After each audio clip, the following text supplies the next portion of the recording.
Hi, good afternoon. So I'm going to be talking today about the travel guide to software systems. But I want to talk a little bit about the company that I work for. So I work for a company called N26. We're a challenger bank based in Germany. So we actually have a banking license based in Germany, which means that we operate in the Eurozone, and it's kind of an exciting place to be. I've actually started there about 3 months ago as a CTO, and since then we've grown from 500,000 users to 700,000 users. So we'll be launching in the UK sometime later this year. We get very strong recognition from Google and Apple about our application, and we're really focused on usability, so it really comes through in sort of our banking solution. The role that I play there is really around sort of technology and the CTO, the leadership around that, and for us, the theme of documentation actually makes a big important aspect of being compliant with the sort of banking regulations. And so what I really want to talk about is we don't really want to sort of challenge just the technology, but also the way that we sort of maintain compliance, and also helping people understand the value that documentation can bring, which is what the point of today's talk is. A little bit about my background is I used to work for ThoughtWorks for about 13.5 years. I have sort of worked in agile methods for about 15 years, so I have a book about retrospectives, which for me is really a key about learning. I invest in sort of building technical leaders, and so that's the second book around technical leadership, talking with tech leads. Most recently published Building Evolutionary Architectures with 2 other authors, and this is really about how do we actually think about architecting for change. And I've got talks out there if you'd like to learn a little bit more about that on the internet. But our itinerary for today is really thinking about perhaps why we might consider using something like a travel guide. What's the value of a travel guide when we're actually trying to navigate a new software system? We also want to think about maybe what you want to have in preparing for your trip, of getting on board with a new sort of system, or helping other people prepare for their trip when they're about to go to a new destination. Now, obviously, when you're actually working in a software system, you want to make the most of your time. And this is where we want to maybe explore how you make the most of building your travel guide such that the time that you invest is actually paying back the value that you have. I think one of the things that I really also want to focus on is perhaps comparing examples from real life about how other people have been putting together their travel guide for their software systems to hopefully inspire you on making your own travel guide for the systems that you have. And hopefully leave you with the message that it's important to make sure that we as developers and software builders pay it forward for other future travelers like we do when we're actually traveling around to different destinations. So the first part of this is really thinking about why we might consider a travel guide. Now, how many of you like to go on holidays? Okay, hopefully most of you do, right? And hopefully you maybe like to go and explore something different that you've never been to before, somewhere exotic. And maybe one of the things that you're thinking about is where do you decide to go and how do you prepare for experiencing the wealth of what an exotic location may have? Now, when we actually go and sort of turn up, and there are some of you that maybe would love to maybe live by the seat of your pants a little bit more and sort of turn up and then just explore.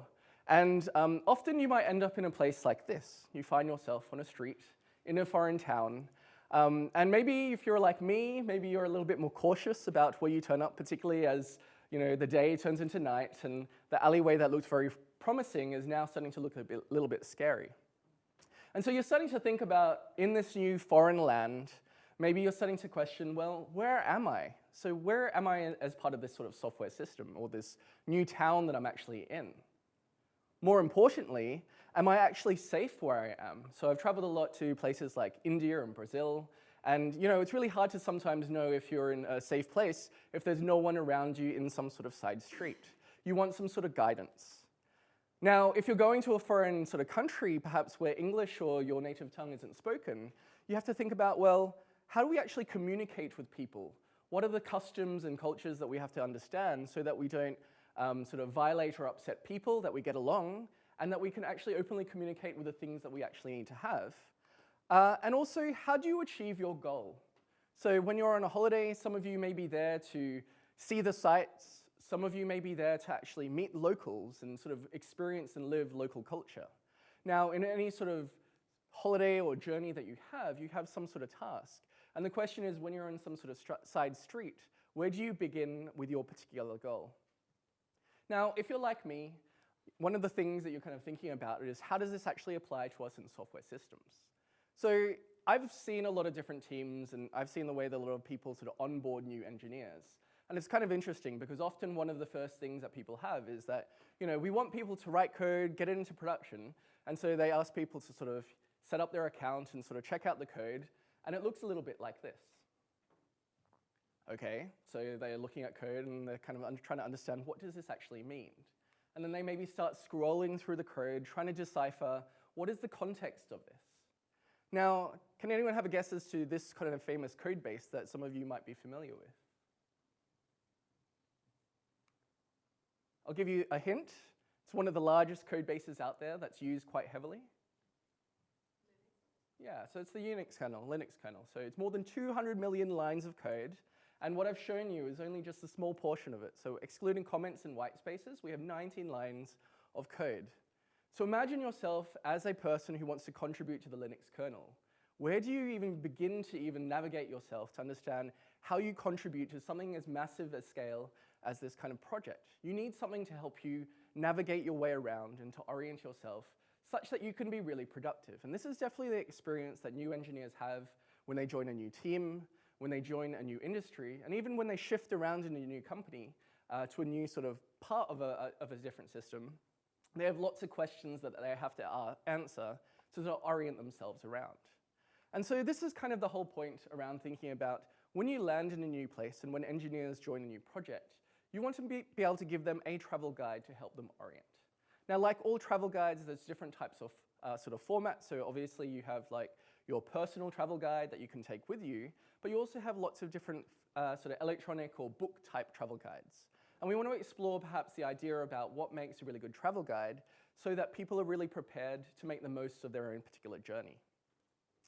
Now, it's interesting because we live in very modern digital areas, and yet when we go traveling, you probably think about a couple of big brands that actually happen when you think about travel guides. So you probably think about The Lonely Planet, you probably think about the Rough Guides, maybe you are sort of going onto TripAdvisor to understand recommendations from people, and even use things like WikiTravel.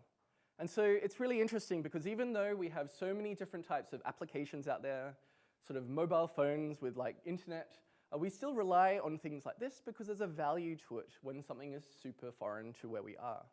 And so when we actually think about these kind of travel guides, we have to ask, why is there a demand for this still, even though we have Google at the touch of a sort of button when we're actually traveling? Well, when we're actually thinking about software systems, one of the things that definitely happens over time is that people will sort of move in and out of teams. So the average sort of tenure for an engineer in a company is maybe about 2 years. It's probably even less on a particular software system.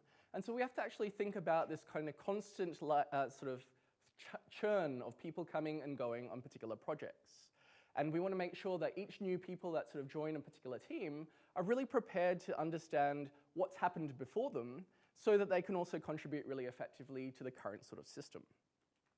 Now, one of the things as a CTO, I think about scaling organizations.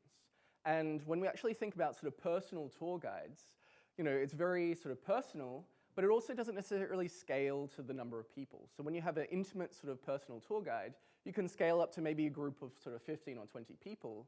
But if you're thinking about how do you leave information for people who may join at different stages, where other people may not be available, you also need to rely on sort of a written format to make sure that there's sort of asynchronous communication as well, and not just that synchronous conversational tone of where travel guides really come into play.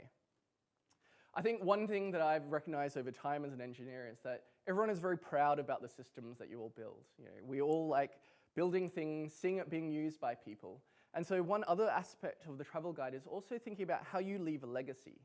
So I think one thing that I really, really impressed by people is that they're so proud of the systems they build, and we want to have a way of capturing some of the interesting aspects of what they've contributed to that isn't necessarily always represented in code. And finally, it's really thinking about what are the sort of preventing unwanted detective work. So, we all forget things over time. We all wonder, why is this part of the code base strange and unfamiliar, and how did it evolve to that way? And at that time, there was probably good reasons for that. But often it gets lost in the passage of time. And we want to think about other ways of capturing these important decisions that helps us and our future selves, because we forget things, but also helps benefit other people who may join that project. So, in a lot of places, people don't have travel guides for software systems, or when they do, it's maybe a bit too voluminous. But there's a couple of different alternatives to travel guides as I see it. So one is pretty much nothing.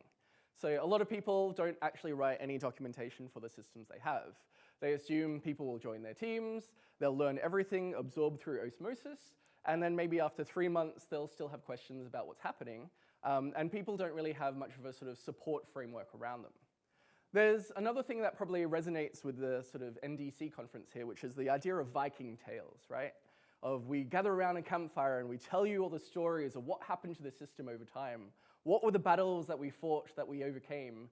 And this is the legacy that we've left in the sort of code base. This is really wonderful, and this is a really engaging way to get people to understand the context of their software system. But it does suffer from a little bit of a problem, and this is the game that's called telephone game. Maybe you've played it in school at some time. In this game, you actually get a list, sort of a chain of people, one after the other, and you start off by whispering a sort of message in one person's ear.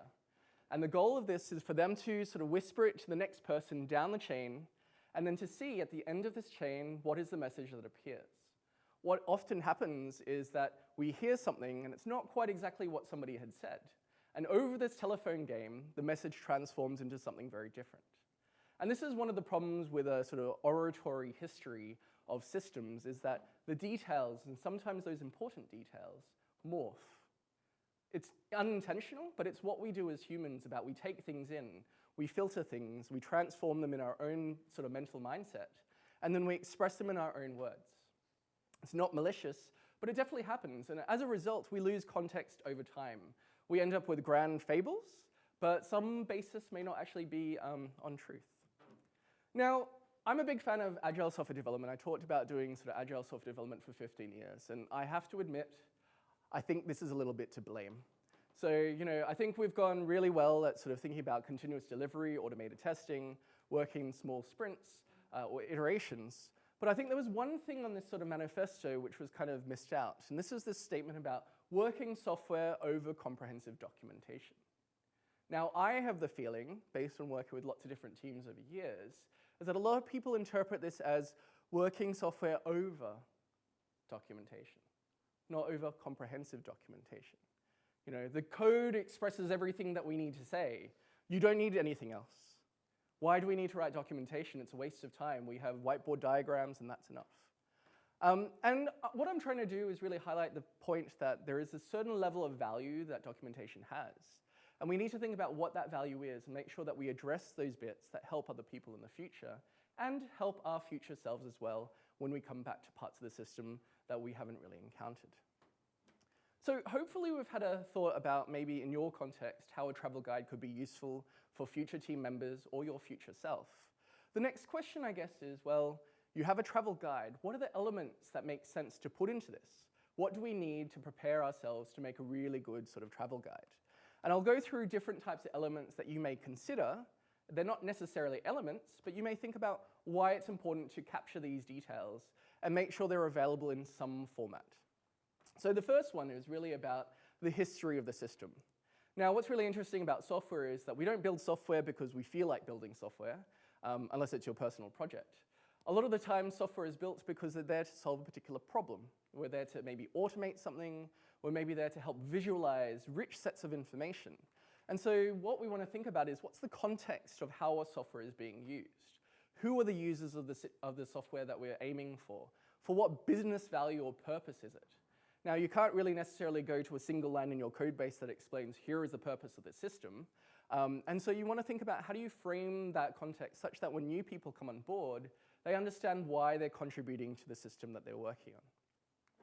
You want to think about maybe the stories about the ways that the system has emerged. So perhaps you started off with very, very basic sort of flat file handling because it was the simplest, lightest way possible way of working. And then you sort of gradually added layers of automation to take into richer and richer use cases. And so often those sort of phases of a system will sort of dictate certain parts of the code base. So when you look at a long-lived code base and you look at, here are some EJBs, ooh. We know what era perhaps that this software was actually written because that was kind of the fad of the day. And maybe we look at now microservices and we say, here are the reasons why they're actually sort of evolved, and that's why we have EJBs over here, and we have nice RESTful web services over here. Maybe you want to think about what are the hard lessons learned, right? So we threw this software into production, and then we realized the architecture wasn't going to scale. And so we had to make some big changes to parts of our sort of system architecture to make sure that we could decouple certain parts so that we could handle more throughput from a user side and deal with these requests in an asynchronous manner. Now, these are really important decisions that you need to sort of help people understand. And it's very difficult to go to one place in the code base that explains why you have perhaps two different parts of your system, and you need to help people sort of understand the context behind that. Now, a really good tool around capturing these things is something called architecture decision records. So if you've read Michael Nygaard's blog, he's the author of Release It. He talks about these architecture decision records as a really great way of sort of capturing important decisions.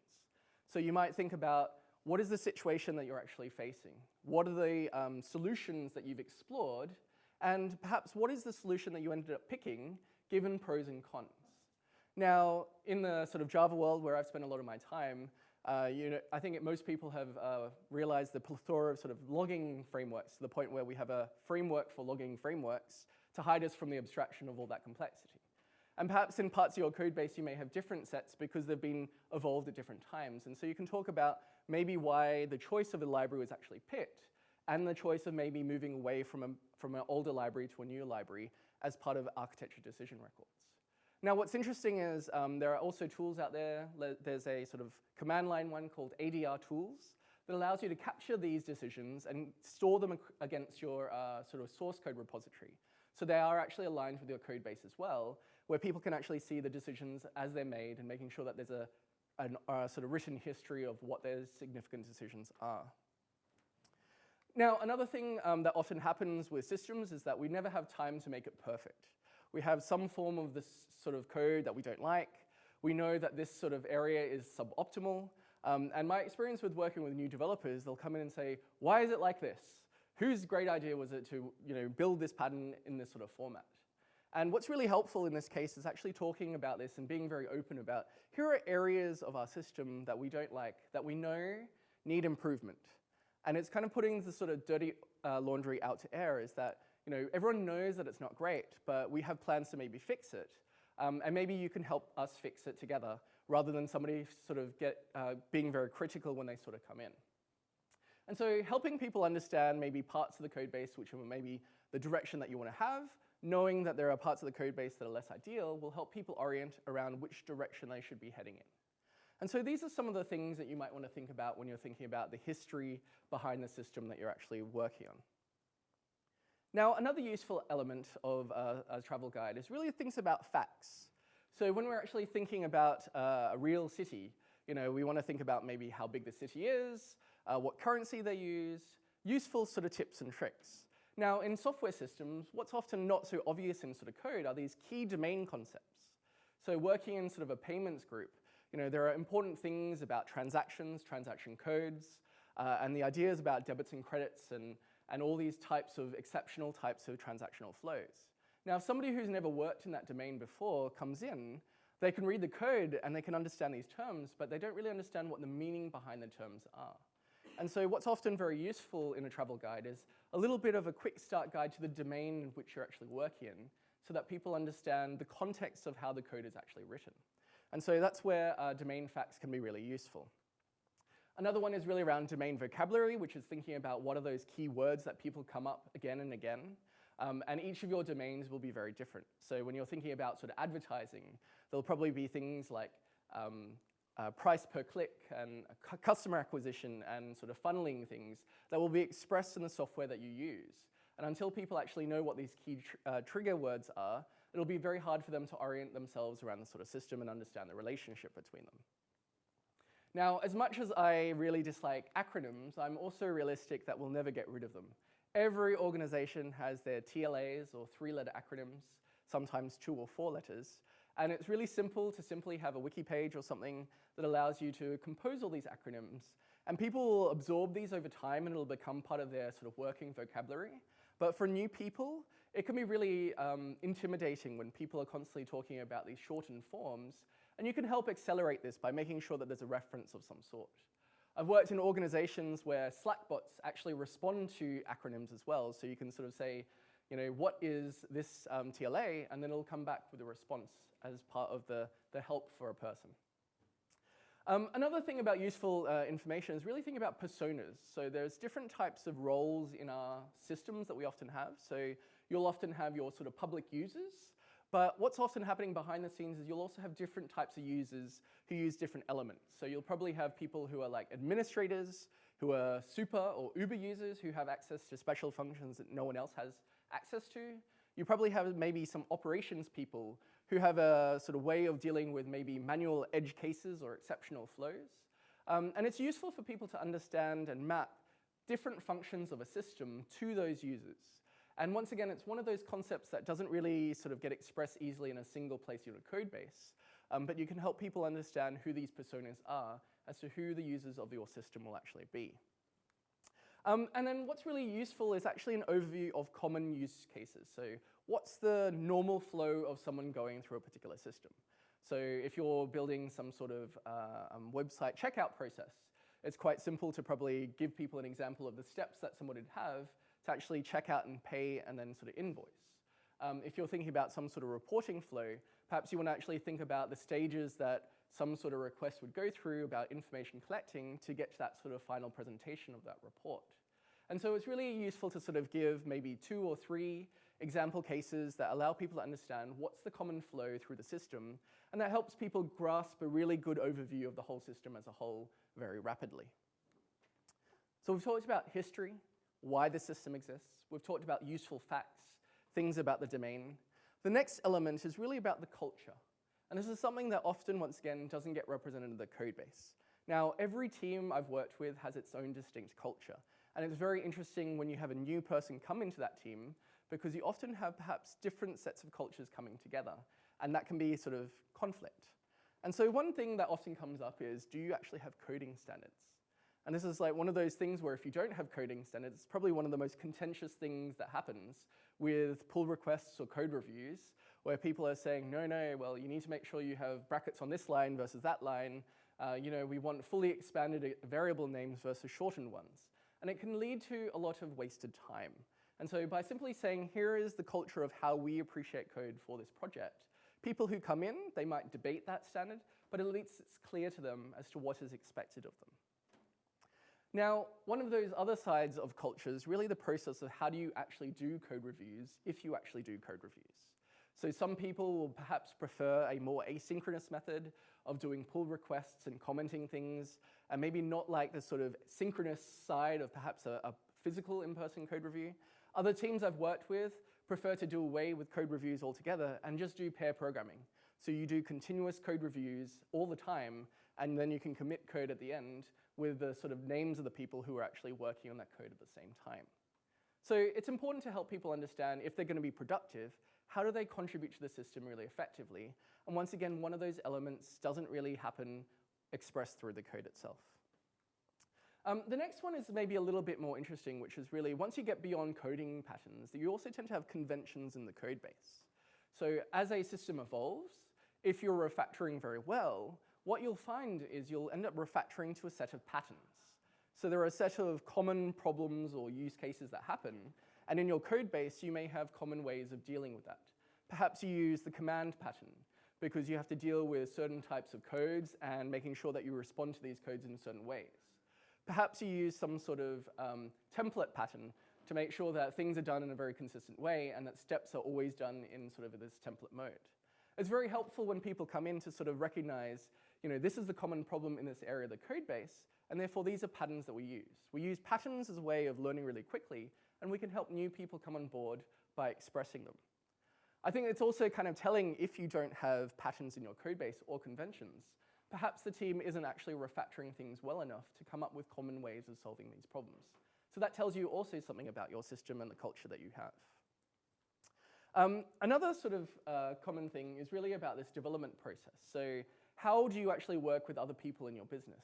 Do you have kickoffs with a product owner where you sit there and talk about the story, about what's in and out of that story, and you're very good at actually detailing acceptance criteria? Or do you have a development process where people think, okay, well, we just write stuff and we throw it into production and test it against end users? There's no right process, but it's helpful for people to understand when they come into your team what is expected of people, and how do they actually work. So we've thought about sort of this culture side that isn't really dictated and is kind of something that I think new developers tend to sit back and observe when they join a new team.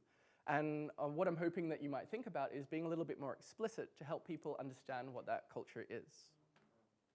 Now, one of the favorite things I love about software and software architectures is this idea about maps, and I feel we don't use enough of these ideas in software. So yes, the code represents a lot, but if you're going through the Linux kernel of all 200 million lines of code, that's a lot of code to go through for you to build up your own mental model of what that picture looks like.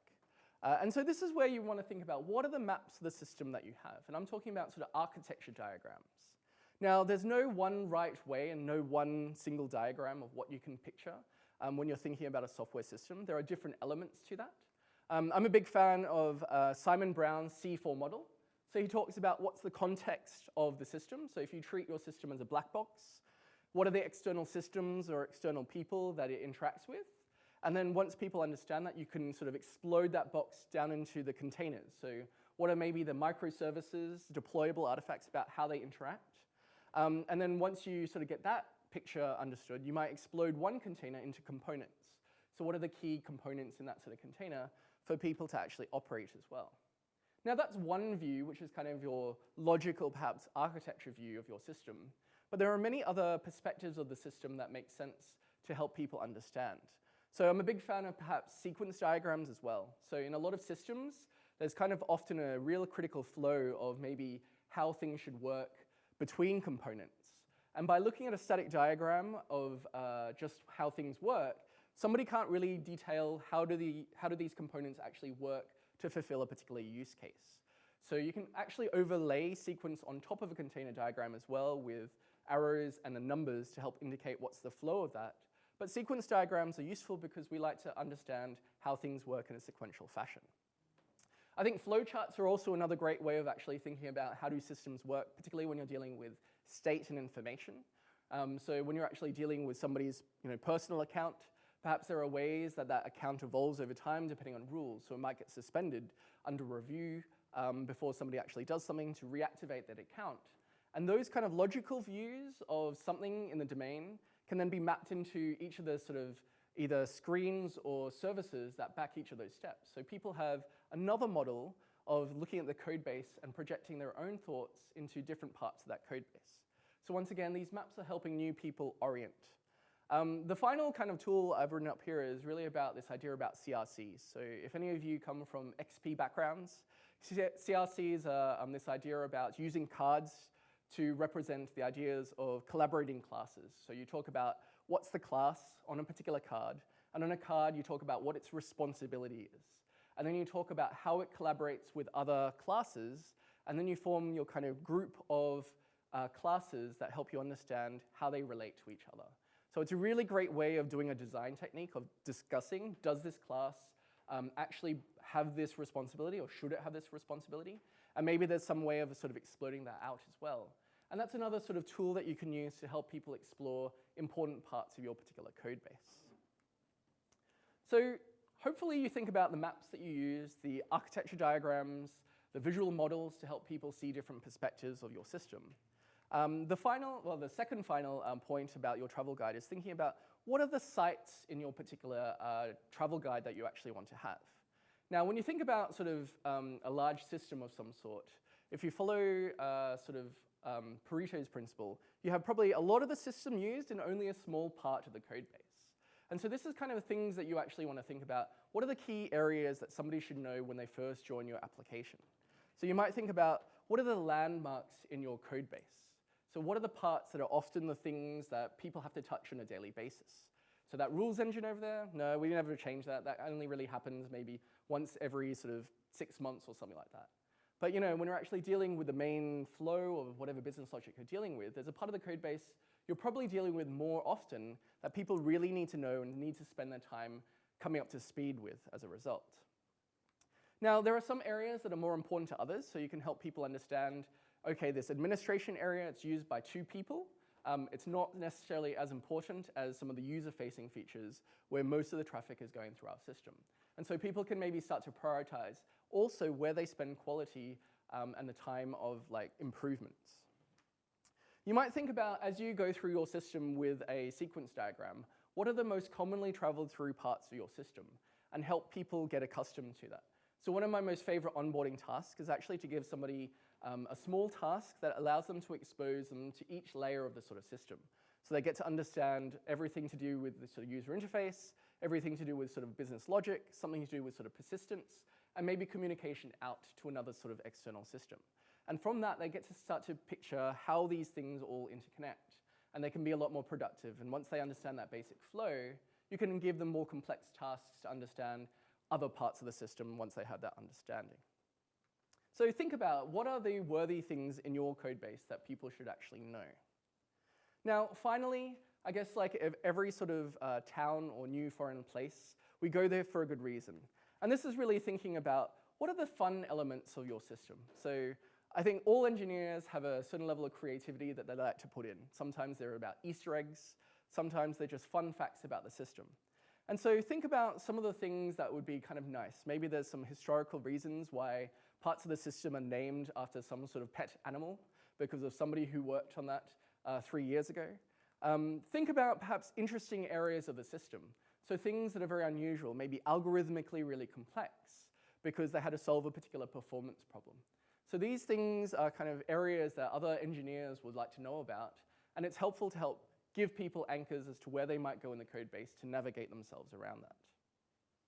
Also think about where there are places for innovations and creative solutions. So I think what's really interesting about really successful open source projects is that a lot of them never really started off as a simple open source project.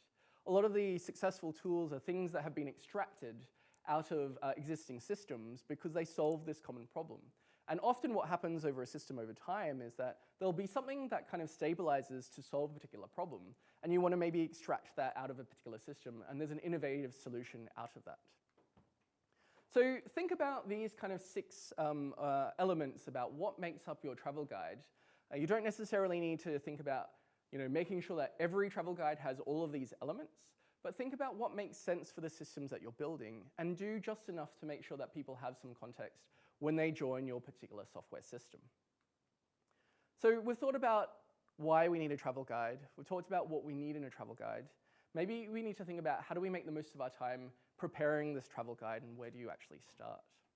So we'll actually explore 3 different elements. Common questions is, okay, so I want to build a travel guide. Where do you begin? We want to think about, how big is this travel guide? How much effort? As engineers, I know we don't like writing documentation, but there's a sort of extreme of what we talked about of too much and no documentation, and there's some sort of interesting counterpoint in the middle.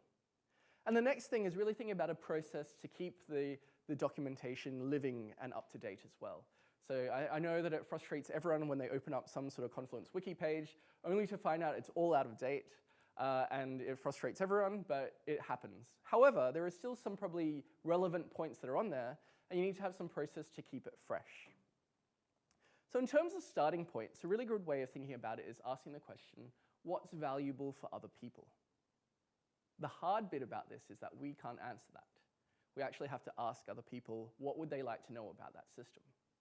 A really good way of actually thinking about this is when you have new people who are about to join a system, find yourself listening to what are the questions they keep asking themselves, or they ask you and your team. So what are the things that keep popping up all over again and again, and see if you can build a sort of FAQ structured in the way of some of the elements that I've kind of talked about.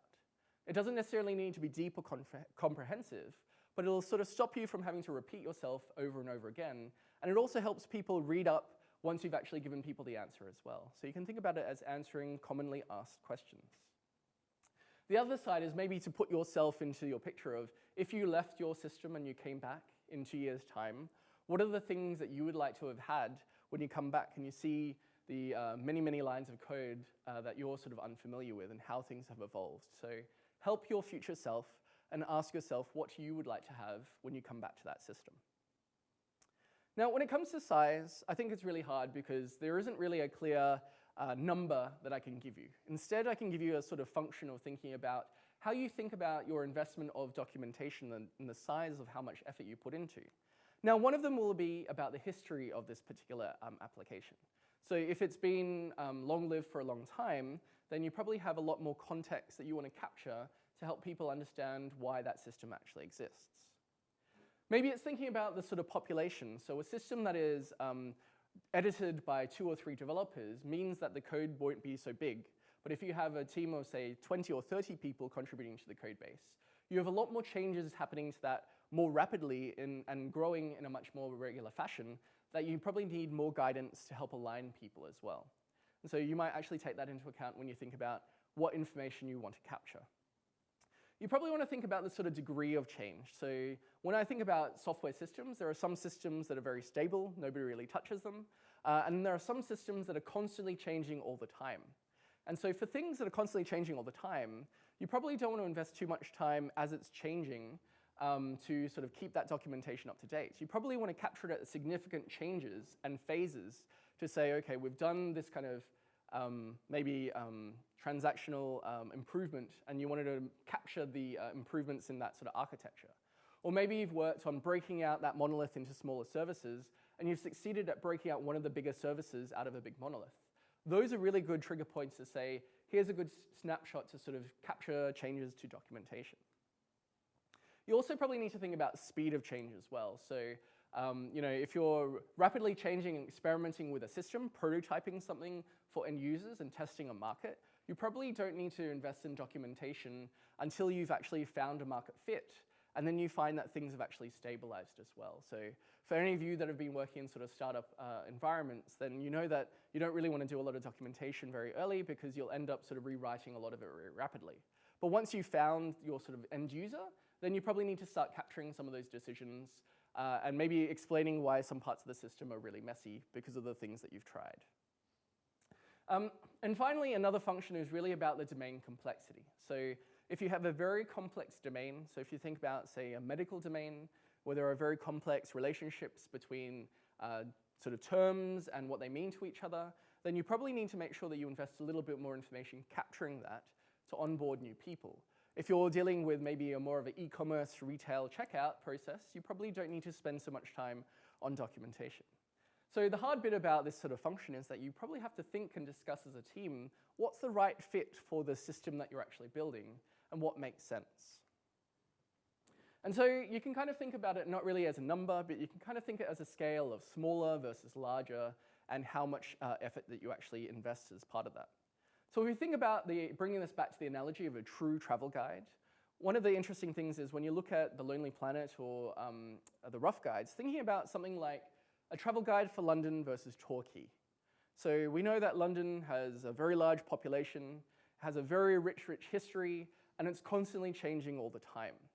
And if you think about Torquay, it's a lovely city by the coast, and maybe it doesn't change as much. And so the travel guide is probably going to be a lot larger for London than it is for Torquay. And then the question is, well, what information do you actually need to keep in London? Because those things will change over time. And the hard thing about this sort of stuff is that you won't be able to capture all of the information you want to because you have to decide what's important for future travelers, and that will change as things happen. Now, if we change out Torquay for Great Britain, and so we think about the whole country as a whole, then once again, we have to think about the level of information we have. We don't want to have a bigger and bigger book of something because nobody will ever read that travel guide. We actually start to think about what's the detail that we need to skip that gives people enough of that grasp of different areas and gives them a really good starting point to have future conversations or more specialized guides for a particular area of that sort of system.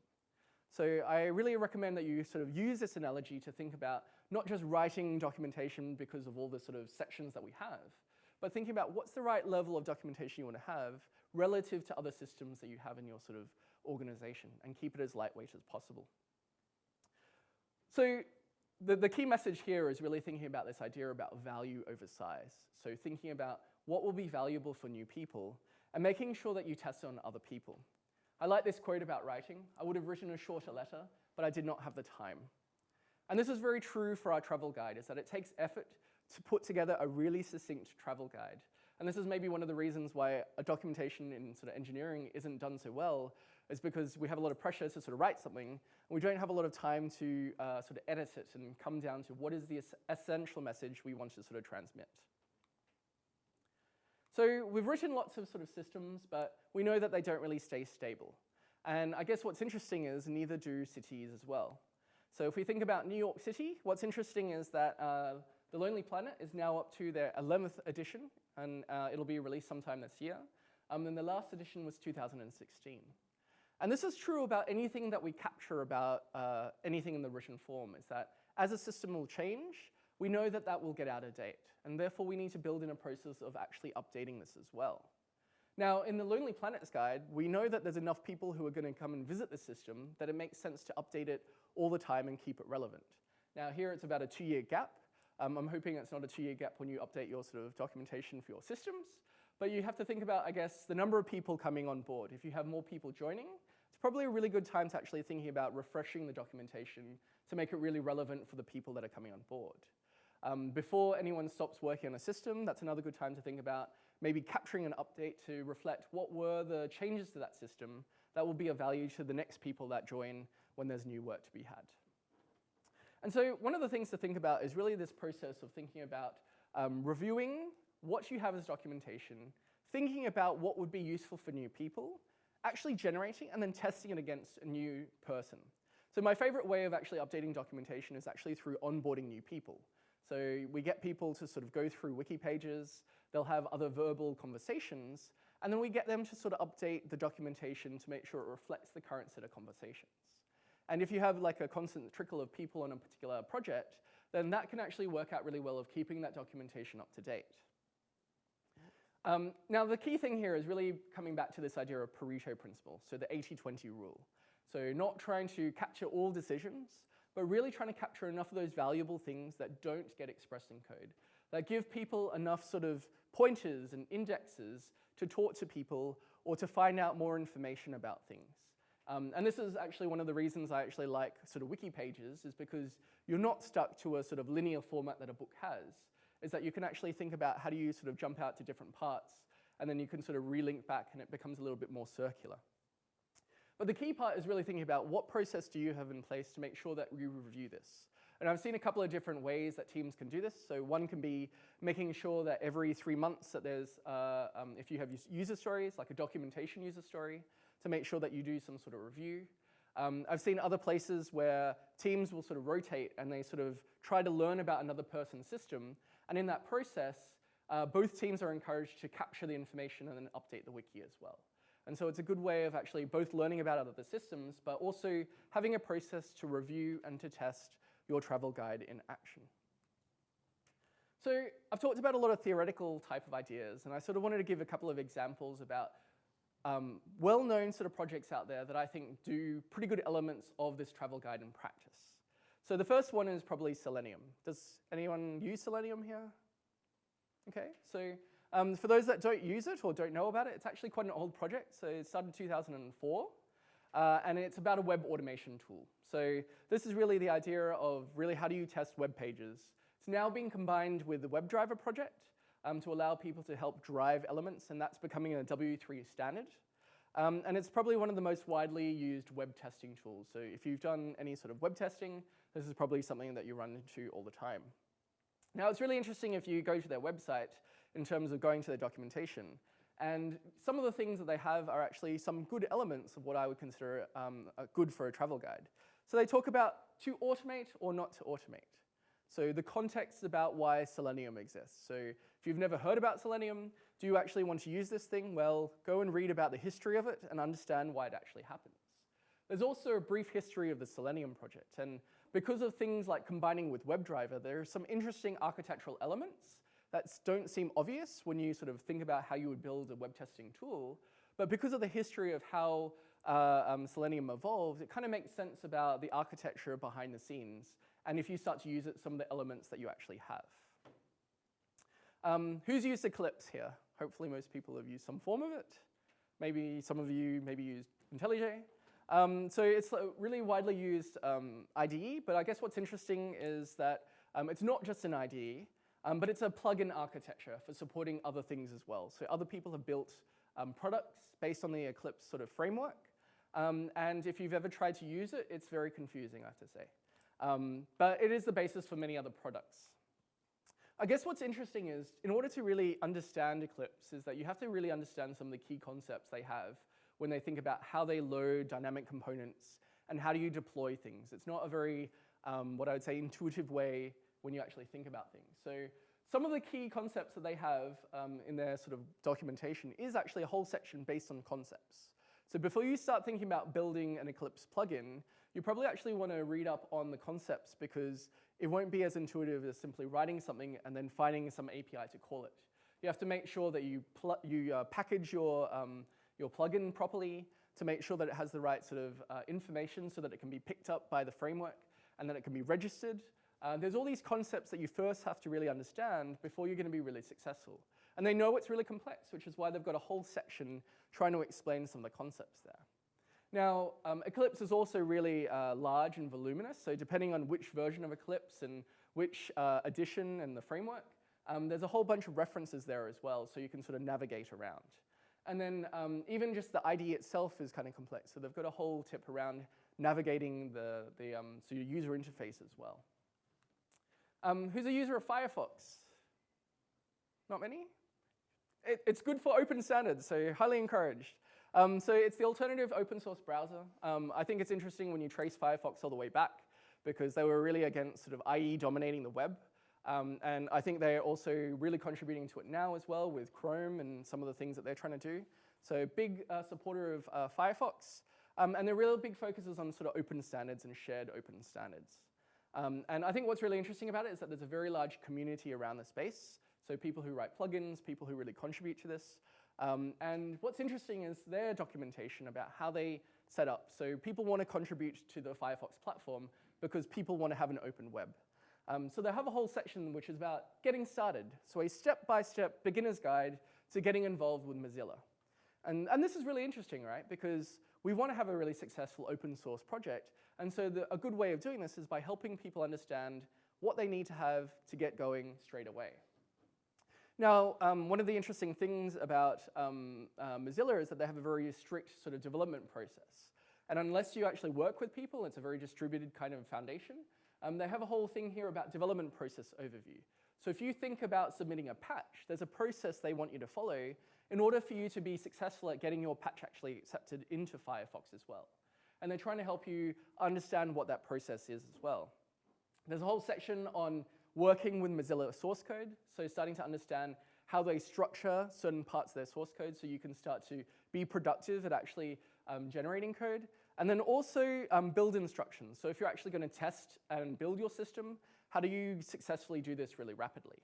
Now, it doesn't really scale, once again, having one person do a webinar and get people on board with this. So they've really thought about what goes well into their travel guide for their particular systems. Now, I've kind of articulated, I guess, some of the reasons why you want to think about a travel guide. I hope you think about why you might actually think about using a travel guide for your particular systems. We've talked about the elements, what goes into a travel guide to make it the right value. And we've talked about the process, about the things that you might do to actually start building, evolving, and keeping it up to date. Now, I want to sort of go back to the Agile Manifesto, and I was a little bit unfair to the Agile sort of group because their heart wasn't really about getting rid of documentation altogether. It was really about this underlying thing about comprehensive documentation. So the hard thing about things where it's about judgment is that it's very hard to sometimes work out what's the right level. And it's all about it depends on your context, and nobody can give you a binary, here is the right answer. But I hope at the end of this talk that I've inspired you a little bit to think about what you might actually do. And what I hope you think about is helping others really prepare for the trip to build your own guide and hopefully help others enjoy the ride. Thank you.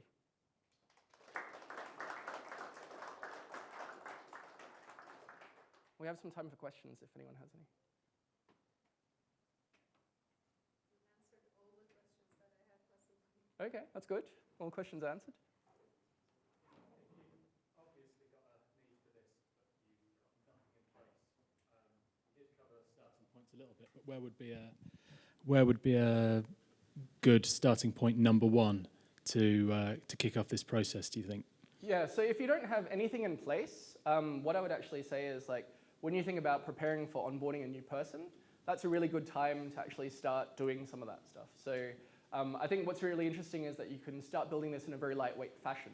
So if you're actually onboarding somebody, if you even just spend an afternoon in a sort of room with whiteboards about information, you probably have enough to be able to capture diagrams and maps about something that's useful to the system. There's also probably something about when that person is writing notes. Often that's a really good sign. That's probably something that you want to digitize and be able to give people references for. So I'm a big proponent of doing things iteratively and incrementally. I think also what helps is if you have somebody like a technical writer, obviously somebody like that has really good editing skills, and maybe getting them to work with the new person to digitize and edit it is often a really good process to start off with. There was a question here? No? All right. Do you have any recommendations for tools to use to create maps or architectures? So for tools for architecture, Simon Brown actually has, I forget what he calls it, Structurizer, I think it is, that allows you to try to annotate some of those things. I wouldn't really try to worry about trying to generate diagrams from your code, because I think what happens is that you end up with too much code and too many diagrams. So I actually would prefer doing whiteboard diagrams and then simply digitizing them. So often things like Glyphy is very integrated into something like Confluence. Google Draw is kind of a very basic tool. And OmniGraffle for Mac is a really good sort of diagramming tool. They're the kind of ones that I would use. I wouldn't worry too much about the tool. I think what's interesting about diagramming is you have to kind of align on how you represent concepts. And so that's probably more important, which is making sure that when you draw boxes, that everyone understands what a box means, and colors, because those things are often misinterpreted by different people.